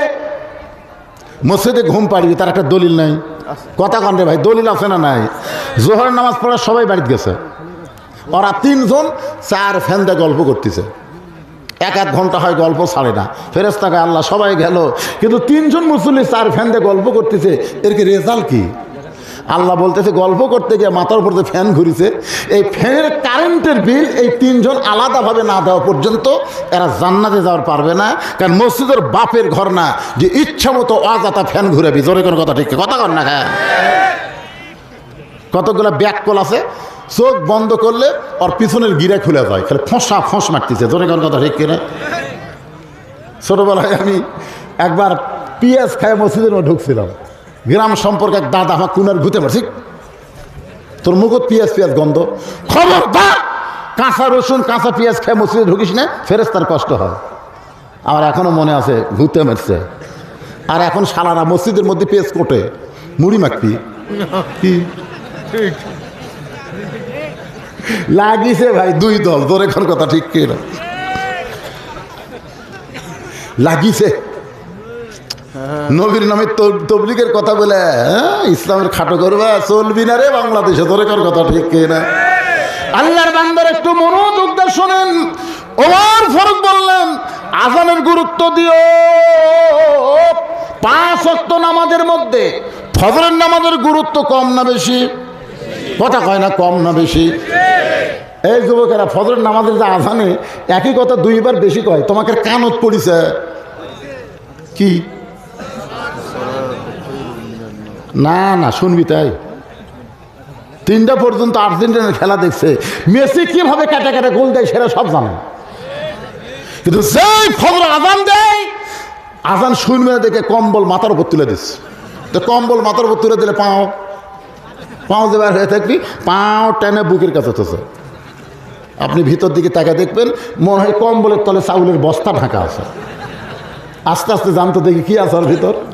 কম্বল টানতে দেখেন কম্বলের তলে সাইজ আর সাইড থেকে কুত্তার সাইজ একই সাইজ। ফজরের নামাজ বাদ দিয়ে ঘুম পাড়ে যারা কুত্তার আমল করে তারা, আমি যেই বলবো ফজরের নামাজ বাদ দিয়ে ঘুম পাড়ে যারা, আপনার বলবেন কুত্তার আমল করে তারা। বলতে পারবেন না ভাইজান? ফজরের নামাজ বাদ দিয়ে ঘুম পাড়ে যারা, আরো জোরে কুত্তার আমল করে তারা। ফজরের নামাজ বাদ দিয়ে ঘুম পাড়ে যারা। কিরে যুবক, তুমি জানো ফজরের নামাজ বাড়ি পড়লে সে মুনাফিক হয়ে যাবে, জামাতের সঙ্গে আদায় করা লাগবে। যেরকম ঠিক কিনা? মুক্ত বাতাস আপনার নাক দিয়ে ঢুকবে, সারা দিনের ক্লান্তি আল্লাহ দূর করে দিবে। 5 ওয়াক্ত নামাজ পড়তে খেলে আপনার মনই যাবে। একটু মনোযোগ দিয়ে শুনবেন। যেই মাত্র ফজর আযান দিয়েছে, রাখাল এতদিন বাড়িতে বারান্দায় নামাজ পড়তো, কিন্তু আজকে নামাজ পড়বি কোন জায়গায়? আপনার বলেন তো, সামনে কাতারে দাওয়ার ছেলে মসজিদে ঢুকতে হবে। আর মসজিদে নিজের ইচ্ছা মতো ঢোকা চলবে না। আল্লাহর আইন নবীর তরিকা হলো ডান পা। ধরে কোন পা? এখন ডান পায়ে খালি খালি আল্লাহ মাফতাহলি আবওয়াব রহমাতিক।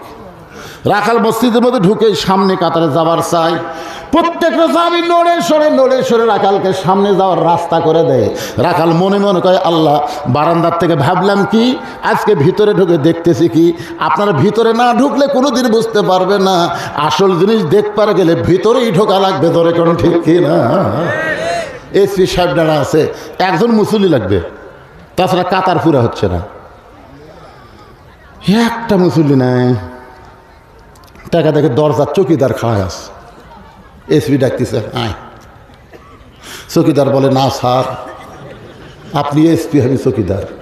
এসপি কয়, এটা বাইরের কথা। আমি এসপি, তুই চৌকিদার, ওটা হলো বাইরের কথা, ভিতরের কথা আলাদা। আয় আয়। চৌকিদার কয়, ভিতরে আবার কি কথা? ভিতরে ঢুকে ভয় এসপির কাছে যায় না। এসপি কাতার ছাড়ার হাত ধরছে, কেন তুই তোকে ডাকি, তুই আসিস না কেন? আয়। তো স্যার আঙ্গুল পিছনে খাড়া আছে। এসপি বলতেছে, পাগলা, আমার গোড়ালির সাথে গোড়ালি মিল করা লাগবি রে। চৌকিদারকে, স্যার আমার পায়ের গোড়ালি ফাটা, আপনারটা তেলতেলা। ফাটা তেলতেলা হঠাৎ যদি ঘর্ষণ লাগে, আপনারা ফাটা তেলতেলার গপ্প জানেন। স্বামীর পাও ফাটা গেছে, বইয়ের পাও তেলতেলা, একই কম্বলের মধ্যে থাকে। ঘুম পাড়তে পারতে ফাটা পাও বইয়ের তালুত লাগিয়েছে। ভাই মনে বিলেট ফাটা, কিন্তু সেই ধা। বউ ঘুমোর থেকে লাভ দেওয়ার কয়, মহারণা মাফ করে দিলাম, তুমি কম্বল পাল্টাও। অথচ আল্লাহ বলেছেন হুন্না লিবাসুল লাকুম ওয়া আনতুম লিবাসুল লাহুন্না। স্বামী হলো বিবির পোশাক, বিবি হলো স্বামীর পোশাক। স্বামী স্ত্রী এক ল্যাপে এক কম্বলে থাকবে। তাই মা বোনদেরকে আমি বলবো, মা তোমার স্বামী বাহিরে থাকে, কাজকাম করে, পায়ের গোড়াল যদি ফাটাই যায়, তুমি একটু ভ্যাজলিন লাগিয়ে দিও। ভ্যাজলিন লাগালে কিন্তু আর বিলেটের মতন ধার থাকবে নাকি? কথা কয় না করে, কথা কান না কেন? এবার চকিদার এসপির কাছে দাঁড়ায় চোখের পানি বের করে কান্দের, বলে আল্লাহ ভিতরে এত শান্তি, এটা বাহিরে থেকে বোঝা যায় না।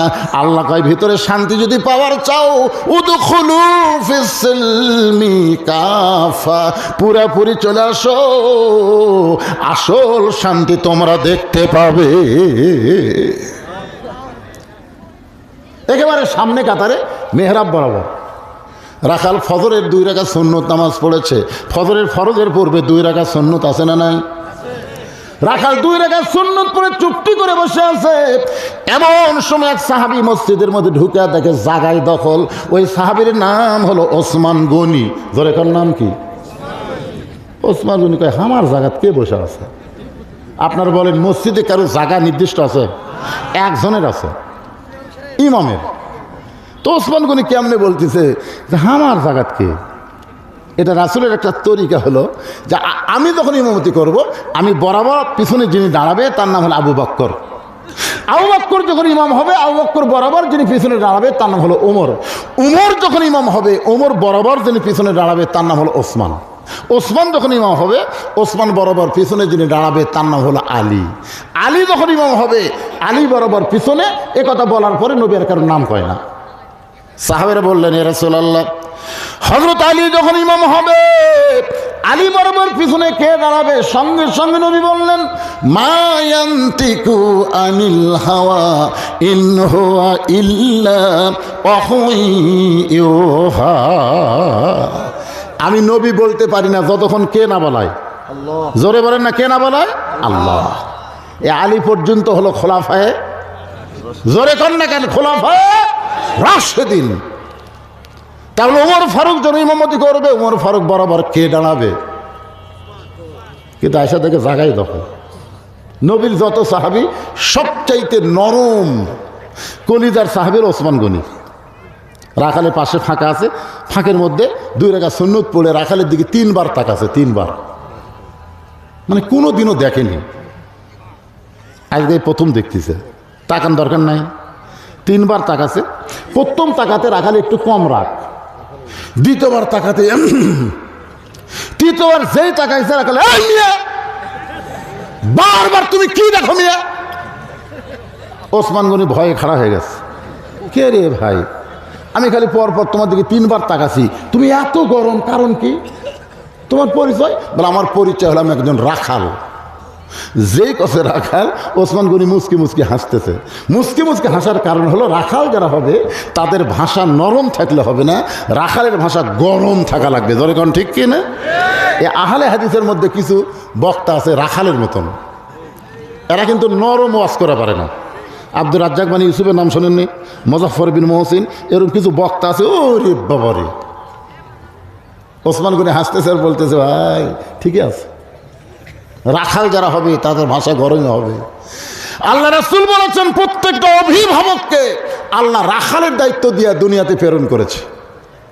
আপনি অভিভাবক হয়তো চিন্তা করতেছেন হুজুর আমার তো গরু নেই, ছাগল না, আমি কার রাখালি করব? আপনি চোখ বন্ধ করে দেখেন, আছে, দেখেন, চোখ খুলে দেখা যায় না তো, বন্ধ করেন, দেখেন 42 বছর একটা গাভী আছে আপনার বাড়িতে। 42 বছর একটা গাভী আছে, ভারতের চ্যানেল দেখে, বাংলাদেশের চ্যানেল দেখে না। এই গাভী হলো আপনার বউ। আপনি বলেন আপনি মসজিদের সামনে কাতারে নামাজ পড়েন, আর আপনার বউ ভারতের স্টার জলসা জি বাংলা দেখার কারণে হিন্দুদের পূজার বাদ্য মুসলমানের ঘরত বাঁচতেছে। ঠিক কিনা? আপনি কোনোদিন আপনার বউকে কইছেন যে ভারত আমাকে 400 বছরের পুরাতন বাবরি মসজিদ ভাঙ্গা রাম মন্দির তৈরি করেছে, এই ভারতের কোন চ্যানেল কোন মুসলমান নারী দেখতে পারে না? ধরে কোন কথা ঠিক কিনা? কোনোদিন কইছেন? কইছেন কোনোদিন? কে রে বাতাস করে? না না, বাতাস করলে না। শীতের দিনে গাও ঘামা ভালো লক্ষণ, কিন্তু আবার বাতাস যা ঠান্ডা করলে খারাপ লক্ষণ, দরকার নাই। চিন্তা করে দেখেন, আপনার বাড়িতে 22 বছর একটা আইডিয়া আছে, আইডিয়া আপনি চিন্তা করতেছেন আইডিয়া কি? আইডিয়া হলো আপনার ছেলে। সারাদিন স্কিন প্যান পরা ঘরে দাঁড়ায় পেশাব করে, এরকম আইডিয়া আছে না নাই? জোরে কোন আছে না নাই? আপনারা বলেন ভাই, কোনো ব্যক্তি যদি দাঁড়ায় পেশাব করে মনে করে যে আমার পেশাব কমপ্লিট হয়ে গেছে, এই মনে করে যদি পানি খরচ করে, তারপরেও কমপক্ষে 5 ফোঁটা পেশাব করবি। কয় ফোঁটা? আর বসা থেকে করলে পেশাব কমপ্লিট হবে। যদি মনে হয় আছে 3টা কাশি দেন, লোক দিয়ে পরিষ্কার করে সব পরিষ্কার, মাশাআল্লাহ। কিন্তু ওদের খারাপ হয়ে মারছে, আর পরিষ্কার হয়নি তো, ওই মনে করছে আর পড়বি না, 5 ফোঁটা। তাহলে 3 বার যদি দাঁড়ায় পেশাব করে দিনে, তাহলে কয় ফোঁটা হলো? 15 ফোঁটা। এখন একটা আন্ডার প্যান্টে, ফুল প্যান্টে 15 ফোঁটা পেশাব করলে ওই মালটা কি হচ্ছে? ওখানে একটা জীবাণু পয়দা হচ্ছে। শোনো ছেলেরা, হাসো না, জীবাণু পয়দা হচ্ছে, জার্ম তৈরি হচ্ছে। পেশাবের ছিদ্র যেগুলো আস্তে আস্তে ভিতরে ঢুকে আপনার গোড়ার যায়, রগগুলো সব কেটে দিবি। কিছুদিন পর বেলা মাছের মতন পড়ে থাকবি, ইন্ডিয়ান হারবাল খায়া কাম হবি না। জোরে কোন কথা ঠিক কিনা? বাংলাদেশের একটা আলেমের বউ কোনোদিন দাদির কাছে কান্দে না, নানির কাছে কান্দে না। দাদি নানি মাঝে মধ্যে কয়, হুজুরের খবর কি? ও বাবা রে, হুজুরের পাওয়ার আছে দাদি, হুজুরের পাওয়ার আছে। কারণ এরা পেশাব করা ছোট থেকে পানি লিছে, এরা স্কিন প্যান্ট কোনোদিন পরেনি, ঢিলা ঢালা পায়জামা পরে থাকছে। জোরেকর কথা ঠিক কিনা? যন্ত্রের উপরে কোনো আযাবই হয়নি। ছেলেরা, ওই ব্যক্তির কবরে সবচাইতে বেশি আযাব হবে যে পেশাব থেকে পবিত্র হয় না। যেরকম কথা কন না কেন, কথা কন না কেন? পেশাব থেকে পবিত্র হওয়া লাগবে। আপনার আইডিয়া গরু, এই ছেলেটা সারাদিন 4G মোবাইল দিয়ে ঘুরতেছে, সারাদিন ওর হাতে একটা মোবাইল আছে না নাই? রাস্তাতে বসে খালি এইরকম কাঁদতেছে মির্কি বেড়ামের মতন। আর আশেপাশে কেউ নাই, ওই একলা একলাই। তো রাস্তাতে একটা কুত্তা যায়, কুত্তা যার চিন্তা করে কে রে, কুত্তারও কিন্তু বুদ্ধি আছে, অনেকক্ষণ খাড়ায় থাকে না, লড়ে না, চড়ে না। কুত্তা মনে করছে গাছের গোড়া, এই মনে করে ভাই বাও ঠ্যাং তুলে তাকে দেখে কুত্তা পেশাব করে গেল রে। আপনার আইডিয়া বাংলা দরজা বন্ধ করে মনে করে বাপ মা ঘুমায় গেছে, এখন অশ্লীল ভিডিও দেখি। আরে বাপ মা ঘুমায় গেলেও তোমার আল্লাহ ঘুমায়নি। ধরে কোন কথা ঠিক? এই আড়াগুলো যদি ভালো করবার চান, বাপ হিসেবে আপনার কি রাখালি করবেন? 7 বছর থেকে নামাজের তালিম দেওয়া লাগবে, কিভাবে নিয়ত বান্ধা লাগবে, কিভাবে হাত বান্ধা লাগবে, কিভাবে রুকু করা লাগবে। আর 10 বছর থেকে জোর করা হোক আর 5 হাত বেড়া বেড়া মসজিদে নিয়ে যাওয়া লাগবে। জোরে কোন কথা ঠিক কিনা? কথা বলেন। যদি আপনার ছেলে 10 নাই, 4টা নিয়ে ঘুম পাড়ুক, টেনশন নাই। কারণ ইন্না সালাতা তানহানিল ফাহশাই ওয়াল মুনকার, একমাত্র নামাজই পারে মানুষকে যাবতীয় অশ্লীলতা থেকে হেফাজত করতে। এ কথা কার? আরো জোরে বলেন। আপনার একটা বকনা আছে, বকনা বয়স হলো 17 বছর। হয়তো বলবেন হুজুর বকনা আবার কি? বকনা হলো আপনার মেয়ে। আপনার মেয়েটা কি বানাবেন, পরিমণি না ফাতেমা? বিয়ে করছো তো? বিয়ে না করে তো ফাতেমা নাম ঠিকই গেল। হ্যাঁ, আজকে আপনার মেয়েটা কি করবেন বাবা হিসাবে? আপনার দায়িত্ব আছে না নাই? নবী ঘরের মধ্যে ঢুকে দেখে 9 বছরের ফাতেমা হাতের মধ্যে চুরি দিয়ে মুচকি মুচকি হাসতেছে। মেয়েটার বয়স হলো মাত্র 9 বছর। আল্লাহ নবী ঘরের মধ্যে ঢুকলেন না, বাহিরে চলে আসলেন। ফাতেমা চিন্তায় পড়ে গেল যে বাবা ঘরে পা দিয়ে হঠাৎ বার হয়ে গেল, কারণ কি? বারান্দায় গিয়ে দেখে নবী আমার ছোট বাচ্চার মতন কাঁদতেছে। ফাতেমা বলে, বাবা কি দুঃখ আপনার মনে এমন করে কান্দেন? আল্লাহ নবী বলেন, ফাতেমা যে দুনিয়াতে সাজবে মা, আল্লাহ তার আখিরাতের সাজ কমায়া দিবে। এতটুকু রাখালি করতেই ফাতেমা হাতের চুরি খোলা মাটি ফেলে দিচ্ছে। আল্লাহ রাসূল দৌড়ে গিয়ে চুরি 2টা কুড়ে জামার পকেটের মধ্যে ঢুকাইলেন। ফাতেমা বলে, বাবা যেই চুরি হাতে দেওয়ার কারণে আপনি ঘরের মধ্যে ঢুকলেন না, বারান্দাত কানলেন, আর সেই চুরি ফেলে দিলাম, আপনি পকেটে ঢুকাইলেন। রাসূল বললেন, ফাতেমা এই চুরিটা আমাকে যত্ন করে রাখা হয় মা, যত্ন করে রাখতে হবে। ফাতেমা বললেন, কেন বাবা? রাসূল বললেন, তুই রাগ করছিস, একদিন তোর নাকে নাকফুল পরায় দেব, একদিন তোর কানে কানের দুল পরায় দেব, একদিন তোর গলাত মালা পরাবো। ফাতেমা বললেন, বাবা কবে?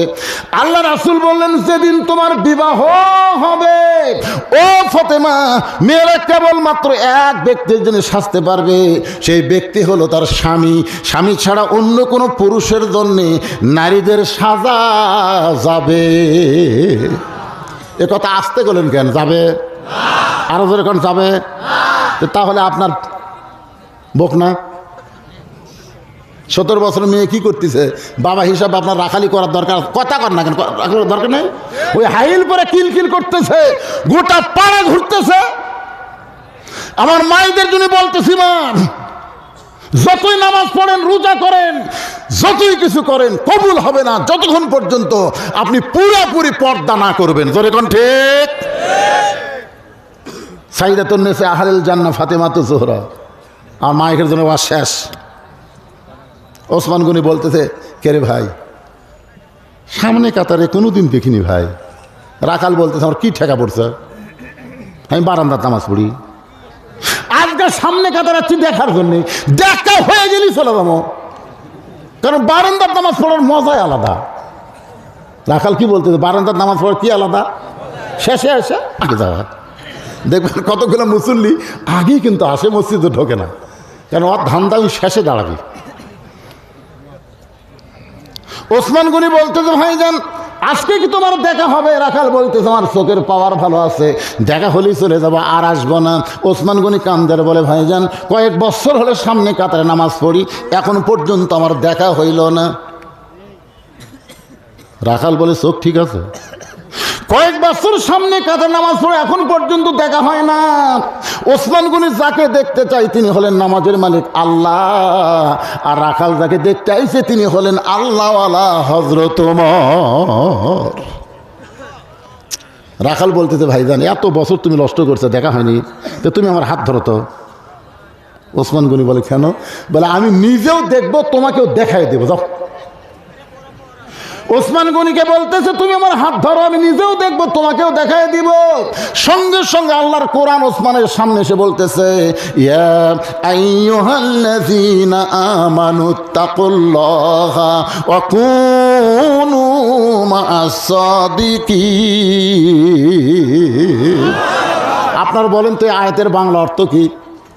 যে বিশ্বাসী বান্দারা আল্লাহর ভয় যদি কলিজার মধ্যে রাখতে চাও, তাহলে সত্যবাদীদের তোমরা সাথী হও। আমাদের বাংলাদেশে যত দল আছে তার মধ্যে সত্যবাদী দল কোনটা? সত্যবাদী দল যারা কোরআন নিয়ে কথা বলে, কোরআন তেলাওয়াত করার পরেই কিন্তু কারি বলে সাদাকাল্লাহ সাদাকাল্লাহ সাদাকাল্লাহ, আল্লাহর কথা সত্য। এই কোরআন নিয়ে যারা রাজনীতি করে তারাই হলো সত্যবাদী। এই সত্যবাদীদের সঙ্গে থাকার কথা বলেছেন কে? আরো জোরে বলি, কথা কন না কেন? কথা কন না কেন? এটি কি? এদের লিওরের মতো টপ টপ করে লিওর পড়তেছে, ইয়ার কি বারোর জন্য? ওসমান গনি রাখালের হাতটা ধরে বসে আস। কিছুক্ষণ পরে যখন জামাতের সময় হয়েছে, নামাজের জামাতের সময় হয়েছে, এমন সময় মুয়াজ্জিন সাহেব আকামত, জোরে কোন কি? আকামত শব্দের অর্থ কি? আকামের শব্দের কি হলো? এটা চচ্চর করে ফালাচ্ছে রে। এখানে কে হাত দিছে?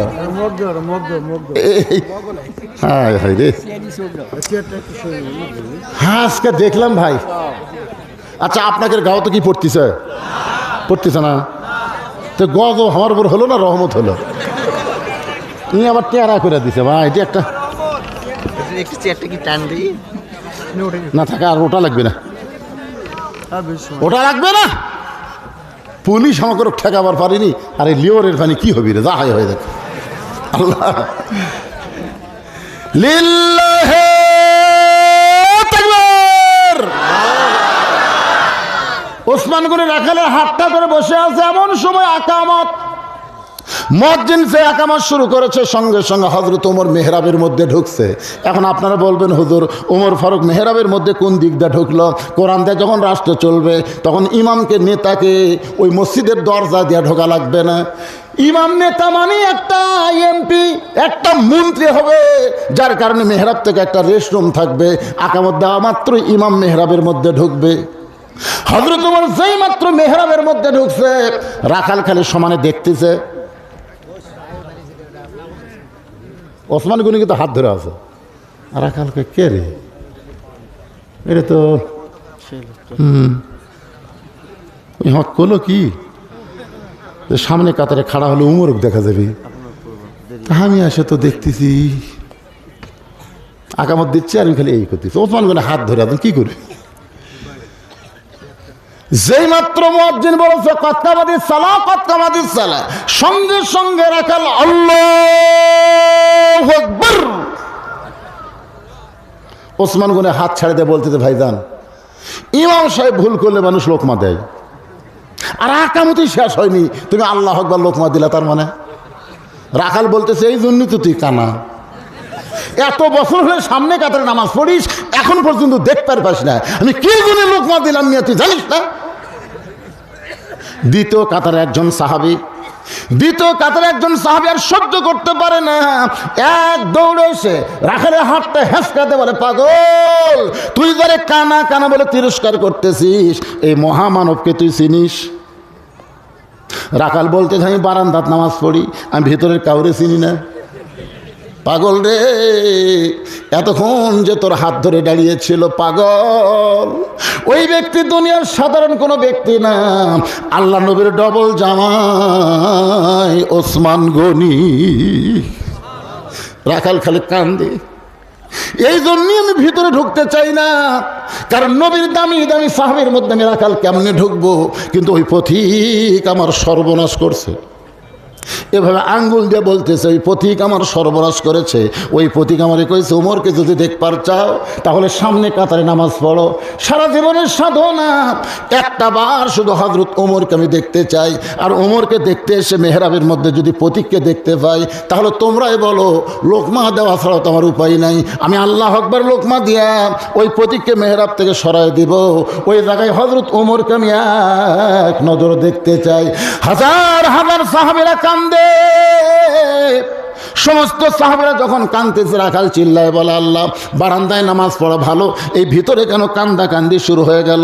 ওসমান গনি বলে, রাখাল ভাই ভিতরে কান্দার কারণ হলো তুমি যারে পথিক বলতেছো, তিনি হলেন হযরত ওমর। গাছের গোড়া কাটলে গাছটা যেমন ঠাস করে পড়ে যায়, রাখাল তেমনি মেহরাবের মধ্যে পড়ে গিয়ে কাটা মুরগির মতন কান্দে। ইয়া আমির আল মুমিনিন, আমি আপনাকে তওবা পড়াইছি। ইয়া আমির আল মুমিনিন, আমি আপনাকে মুনাফিক কইছি, আমি আপনাকে ভণ্ড কইছি, এত কথা বলেছি গো আমির। অদম রাখালকে আপনি কিছুই বলেননি। সমস্ত মুসলিমরা চিল্লায় বলে, কে রে? কার সামনে দাঁড়ায় তওবা পড়াইছে? কারে মুনাফিক কইছে, কারে ভণ্ড কইছে, কে রে? সবাই যখন হুঙ্কার মারতেছে, এমন সময় পড়ে যাওয়া ওই রাখালকে ওমর ফারুক এক টানে তুলে বুকের মধ্যে নিয়ে কপাল একটা চুমা খায়। সমস্ত সাহাবীরা বলে, আমির আল মুমিনিন, যে আপনাকে তওবা করার কথা বলতেছে, যে আপনাকে মুনাফিকের কথা বলতেছে, ভণ্ডের কথা বলতেছে, আপনি তাকে শাস্তি না দিয়ে বুকের মধ্যে নিয়ে কপালে চুমা দিলেন কেন? ওমর ফারুক বলে, সাহাবীরা রে, এত কথা হজম করার পিছনে একটাই মাত্র কারণ, আমি রাখালকে দেখতে পাইনি, রাখালের মধ্যে আমার আল্লাহর কোরআন দেখেছি। তার মানে বোঝা গেল, কোরআন শুধু শুনলে হবে না, বাস্তব জীবনে আল্লাহর কোরআনকে যদি আমরা দেখতে চাই, লিয়াবলুয়াকুম আইয়ুকুম আহসানু আমালা, সুন্দর আমল যদি করতে চাই, আল্লাহর কোরআনের বিকল্প কোনো রাস্তা নাই। জোরে বলা লাগবে, রাস্তা নাই। আলহামদুলিল্লাহ। হ্যাঁ, ঘড়ির দিকে তাকে দেখলাম তারিখ পরিবর্তন হয়ে গেছে। মানে যেই তারিখে মাহফিলের দাওয়াত দিয়েছিলেন সেই তারিখ আর নাই। কি করবেন ভাই? এই হারে পানি পড়ার মধ্যে অন্য বক্তা হলে 1 ঘন্টা করে দৌড় দিত, কিন্তু আমি তা করিনি ভাইজান। অসুস্থ মানুষ আসার পর থেকে আমার প্রেশার, উপরেরটা 183, নিচেরটা হলো 110। আমি শুয়েছিলাম, অনেক লোক গেছিলো দেখা করবেন, আমি দেখা করিনি, হয়তো অনেকে মনে কষ্ট পাইছেন। আমি খুবই অসুস্থ, অসুস্থতার ভিতরে আল্লাহ তাআলা দ্বীনের খেদমত করে নিচ্ছেন। আমার জন্য দোয়া করবেন, আমি আপনাদের দোয়া করি। সকলে বলি রব্বানা যালামনা আনফুসানা ওয়া ইল্লাম তাগফির লানা ওয়া তারহামনা লানাকুনান্না মিনাল খাসিরিন। রব্বানা আতিনা ফিদ দুনিয়া হাসানা ওয়া ফিল আখিরাতি হাসানা ওয়া কিনা আযাবান্নার। ভাইজান, আমার একটা বই লেখা আছে মাদ্রাসার সৌজন্যে, এতিমদের সৌজন্যে একটা বই, সুন্নতের বাগান। নবীর সুন্নতের সৌন্দর্য কেমন এটার উপরে বইটা লেখা। যদি আপনারা কেউ নিতে চান, কেজের উপর আছে, মাত্র 50 টাকা হাদিয়া। এটা দাম না, হাদিয়া। এই যে বই নেবেন, সম্পূর্ণ টাকা এতিমদের পিছনে খরচ করা হবে। আমি নিজের পকেটে 1 টাকা খাওয়া আমার জন্য হারাম। সম্পূর্ণ এতিমদের জন্য বইটা বিক্রি করা হয় মাত্র 50 টাকা হাদিয়া। কেউ যদি নেন, টেজের উপর থেকে আপনি নিতে পারবেন ইনশাল্লাহ।